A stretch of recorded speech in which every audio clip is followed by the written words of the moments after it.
جو خود توحید پر نہیں ہیں، جو قرآن حدیث کو نہیں سمجھتے، جو سنت اور رسول کے حقوق کو نہیں جانتے، ان کے پیچھے ہم لگ گئے. اب جب ان کا مسلک ہی غلط ہے تو آپ کو اسی مسلک پہ چلائیں گے نا جو ان کا ہے. تھوڑی سوچئے تھوڑی دیر کے لیے. یہ مسلک مت دیکھیے یہ فلاں مسلک کے تو میں یہ کہہ رہا ہوں، یہ دیکھیے کہ یہ اللہ کہہ رہا ہے. یہ قرآن میں ہے کہ اللہ تعالیٰ جہنمیوں کی حکایت نقل کر رہا ہے کہ یہ کہیں گے. اب ایک آدمی کہے گا تو کیا مطلب ہے اس کا؟ دنیا میں کون لوگ ہیں جن کے پیچھے یہ کافر چل رہے ہیں؟ کیا وہ بے وقوف ہیں؟ ان کو بے وقوف دکھائی دیتے ہیں بظاہر؟ ہیں تو، لیکن وہ نہیں سمجھ رہا ہے. وہ سمجھ رہا ہے کہ ہمارے بڑے ہیں، اتنی ڈگری ہے، اتنے لوگ مانتے ہیں، ڈنکا بجتا ہے، روز ٹی وی پہ آتے ہیں، اتنے لوگ پیر صاحب مانتے ہیں. اب اس میں ایک آدمی ہے پیر، کسی سلسلے کا، چشتی، قادری، نقش، اب وہ وحدت الوجود، حلول کا عقیدہ رکھتا ہے. وہ یہ عقیدہ رکھتا ہے کہ قرآن حدیث کو کھرچ کے نکال دیں، قرآن میں شرک ہے. فرعون بہت بڑا توحید والا تھا، یہ ان کے عقیدے کتابوں میں صوفیوں کے لکھا ہوا ہے. ابلیس اور فرعون توحید پہ تھے. وہ نبیوں کی برائی کرتے ہیں اور ان کی تعریف کرتے ہیں، فرعون اور ابلیس کی. ابن فارس، تلمسانی، ابن عربی، ہمارے یہاں دیوبندی، بریلوی اور بہت سارے صوفی لوگ جو ہے ابن عربی کو شیخ اکبر کہتے ہیں. اس کی کتاب شرکیات سے بھری پڑی ہے.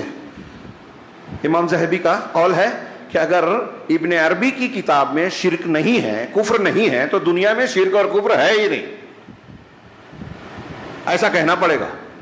اور اس کو ہمارے یہاں لوگ شیخ اکبر کہہ رہے ہیں، اس کی حکایتوں کو نقل کر رہے ہیں، مرد اور عورت ہاتھوں پہ بیعت کر رہے ہیں، اندھے بن کر. بچ جائیں گے، بچ جائیں گے یہ بول کے کہ ہم تو ان کو بڑا مان لیے تھے، انہوں نے ہم کو گمراہ کر دیا، یہ جہنم میں رہ کے بولیں گے. نہیں بچیں گے. اگر آپ نے کسی ایسے کے پیچھے چلنا طے کر لیا جو خود گمراہ ہے، ہاں، سوچنے کے لیے تیار نہیں ہے، کسی کی سننے کے لیے تیار نہیں ہے. لوگ کہہ رہے ہیں کہ دیکھیے آپ کس کے پیچھے چل رہے ہیں. علامہ ابن سیرین کا قول ہے، ان ھذا الاسناد دین، یہ سند جو ہے نا، جو آپ کے پاس قرآن حدیث پہنچائی جا رہی ہے، یہ دین ہے. فانظروا عمن تأخذون دینکم، تو دیکھو تم کس سے دین لے رہے ہو. اب آپ بولیں گے میں تو جاہل ہوں. تو جاہل ہے تو اس کو کیوں مان رہے ہو جو بہت گمراہ ہے؟ تھوڑی دیر کے لیے یہ تقلید کرنے والے، کسی کے پیچھے چلنے والوں کو جب آپ سمجھائیں کہ آپ کیوں تقلید کر، کیا کہتا ہے وہ؟ ارے میں تھوڑی قرآن حدیث سمجھ سکتا. چلیے مان لیا نہیں سمجھ سکتے، تو پھر کیا سمجھ رہے ہیں آپ؟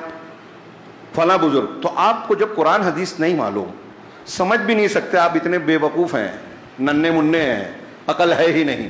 آپ خود کہہ رہے ہو کہ میں اتنا بے وقوف ہوں کہ صحیح غلط نہیں سمجھ سکتا. تو آپ کو یہ کیسے پتہ چلا کہ یہ مولانا پیر بننے کے لائق ہے؟ اس مولانا کی ہر بات ماننی چاہیے اور اس مولانا کی نہیں ماننی چاہیے. ایران کی تعریف کرنا چاہیے، سعودی عرب کی برائی کرنی چاہیے. کس نے بتایا؟ جب آپ خود جاہل ہو، اپنے آپ کو کہتے ہو کہ میں بے وقوف ہوں.